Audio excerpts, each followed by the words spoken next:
Representative Jayapal. Thank you, Mr. Chairman. Over the past 2 weeks, the Trump administration and unelected billionaire Elon Musk have led a reckless and illegal attack on USAID, freezing funds for an agency that, in the past words of the Republicans' own witness, Mr. Pramila, quote, increase country self-reliance and resilience, all while advancing American values and interests. Stopping USAID's work jeopardizes millions of lives and billions of dollars of investments in American small businesses and farms, all while undermining our national security, diplomatic efforts, and global influence. It's great to be on this committee. Before coming to Congress, I actually spent many years working for a Seattle-based global health nonprofit organization that employs about 1,600 people in my district as well as around the world, and many of our partners were USAID funded, and so I got to see firsthand the direct impact of effective USAID programs and life-saving work all over the world.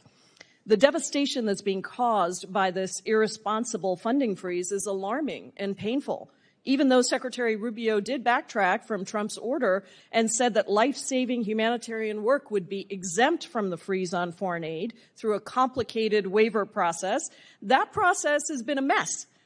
Funding has stayed frozen, even for programs with a waiver. And now there's a new directive that again puts any approvals for these waivers on hold. Drug deliveries have been stopped, life-saving food is rotting at ports, and we have abandoned people with experimental drugs and medical products in their bodies, cutting them off from the researchers who supervise their care. So let's be clear, this conspiracy theory-driven liquidation by DOGE is about trying to come up with spending cuts. That's the other committee I'm running back and forth between. However minor in the grand scheme of things, that they hope will finance the extension of Trump tax scam 2.0, the effort to make American taxpayers pay for tax cuts for the wealthiest. Dangerously, it's also about fueling an erroneous belief that America spends too much on foreign aid that does not serve American interests. If you ask any American or the average American in this country how much we spend, they'll say 25% of our federal budget is going to foreign aid. And I'll tell you what, give me a number that you would be willing to spend on foreign aid and we'll agree to spend it. And they'll say 10%. But guess what?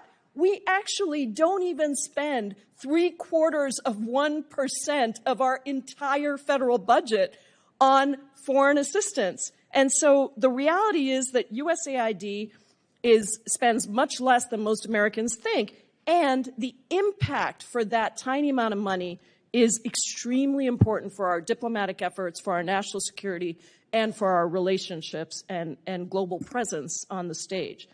Mr. Natsios, you are the former Massachusetts Republican Party chair. You served as the U.S. administrator under George W. Bush.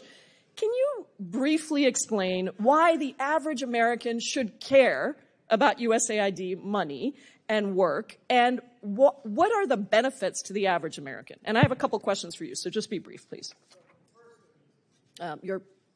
We can't shut ourselves off from the world because our borders, we have a huge problem with the border. I have no doubt that that's a legitimate issue. We need to deal with it. But I'll tell you what's going to happen once the border is impregnable. They're going to come through the coastline. And you can't put walls up for the whole coastline of the United States. It's too big. I live on the coast in the summertime. We even live in Texas, but in the summertime we live in Maine because it's a little hot in Texas. And I don't want walls up on the coastline in Maine. So how do you deal with that?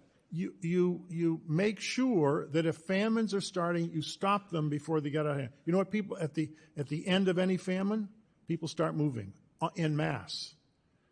When you have an earthquake, as we did in Haiti, what do people do? They start leaving the island. Where do they come? They come to the United States. Not through the border, along the coast. So we need a presence in the world to reduce forced migration. This is the biggest forced migration crisis in the history since World War II. 125 million people are now not where they intend to be. They're refugees or internally displaced. Number two, we already went through the diseases. It's not in American interest to have a disease get out of control because it's going to be a catastrophe for all of us. And Dr. Yoho is absolutely correct. This pandemic was nowhere near as bad as 1918. 5% of the world's population died in 1918 in 6 months. I'm going to stop you because I have one more question before I get to the end of my time. The waivers. Secretary Rubio said these waivers are there. Are they working? Even in PEPFAR, are they working? Are we getting money to these life-saving programs? I have spoken to the Christian NGOs because I know them. That's the community I come from. And they said they appreciate the waivers. They have the waivers, but they are not. There's no money flowing to them. That's what they told me. A waiver doesn't feed families. There's no reason why. Many of them are old friends of mine. They would not make this up. Thank you. I yield back. Thank you. I just want to congratulate RFK, who has just been confirmed by the Senate. Say congratulations, speaking of health, and say now Representative Self is recognized.